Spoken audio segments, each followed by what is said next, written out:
Hi, I'm Angela from empowercrystals.com and I make healing crystal jewellery.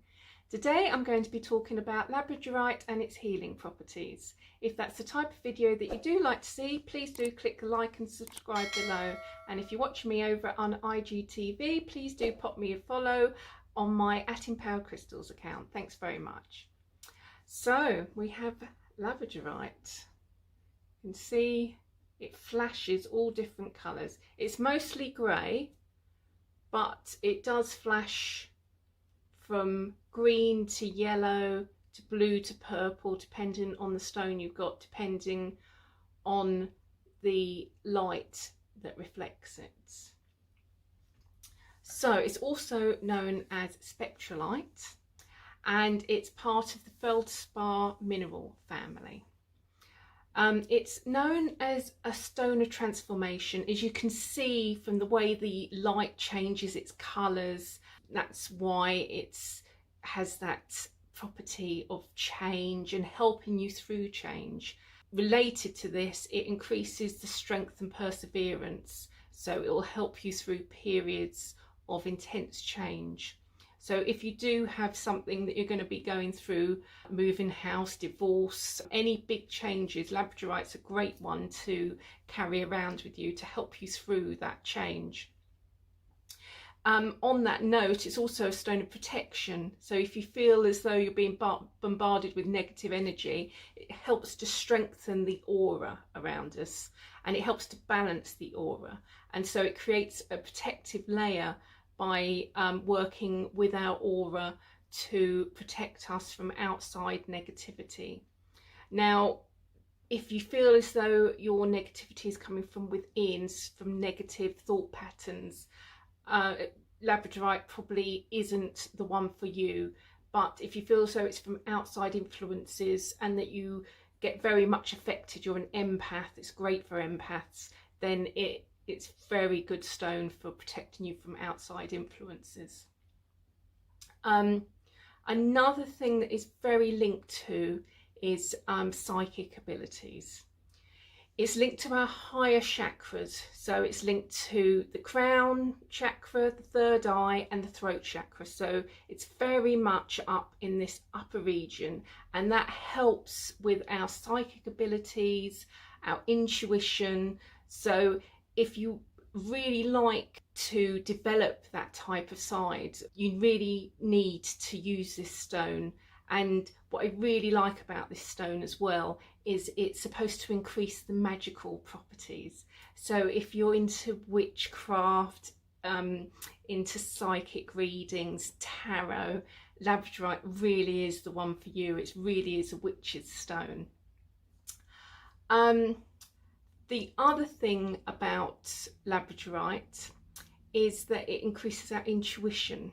So obviously, because it's linked to our higher chakras, as I've said before, this will not only link to the psychic abilities, it also links to like the gut feeling. So if you've got a gut feeling about someone, whether you like them or don't like them, or a situation where you think it's dangerous or where you think it's good, labradorite, it really helps to boost those intuition feelings, those gut feelings. It's also said to reveal the truth behind illusions.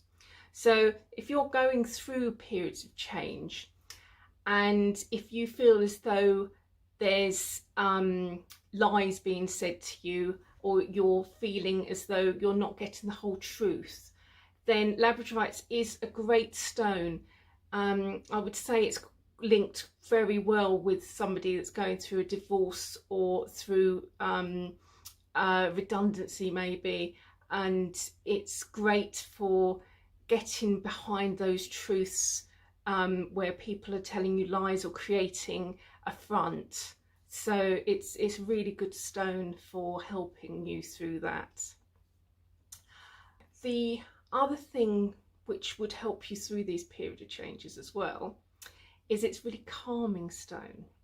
So it actually reduces our fears, it reduces our insecurities, and it calms an overactive mind. And it also increases our confidence in ourselves and our general trust in the universe. So you can imagine if you're going through a period where everything's sort of changing around you, to have that trust that everything's going to be all right, and that trust in the universal energy that just everything's going to turn out well for you in the end, even if at the moment it's a bad period. It really is a good stone for that. And the thing is with it is that it brings an enthusiasm with it as well. So it will also increase imagination and new ideas at the same time as bringing that enthusiasm. So it's sort of great if you're going through a period like a redundancy and you need to have that enthusiasm for a new project, a new job, starting up your own business. You need to get new ideas, you need to be able to go to these job interviews, or you need to come up with creative ideas for your business, that type of thing. Labradorite is actually quite a good stone for that. So you can see from all its properties, it actually sort of keeps on linking into these periods of change and how to get through these periods of change, but in a positive way, by creating these new ideas, that creativity, that enthusiasm, and reducing those fears, increasing our self-confidence that we can get through it, increasing our trust in the universe. It really does combine really well to get through these periods, these really tough, stressful periods. Also, the one thing that I would say about labradorite, if you are into spells and witchy things, because it increases the magical energy, then it's great if you do go through one of these periods, if you can do a little law of attraction spell. I have created a few of these on my channel, so I'll link in the description for you, and I'll try and put a card above for you. And it's great to include labradorite into these, just purely because it increases that magical energy and increases your magical energy. So wearing labradorite like I am today, that really will help your spell.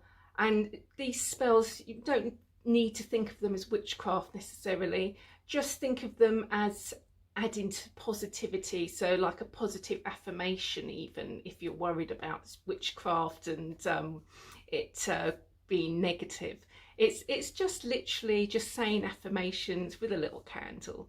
That's the way I think of it anyway. Also, on a last note, labradorite's linked to several zodiac signs as well. So it's linked to the energy of Leo, it's linked to the energy of Scorpio, and it's linked to the energy of Sagittarius. Now, I know some people love the astrology links and they really want stones which link to their star signs. I personally prefer to look at the properties rather than what my star sign is and whether it's going to link to my star sign.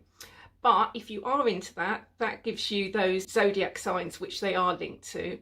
But if you're not, and you're not none of those signs but you like labradorite, don't worry about it. I personally think that we are drawn towards stones that we need at this time. So if you're drawn towards labradorite, go for it and work with it. If you're not, then just leave it.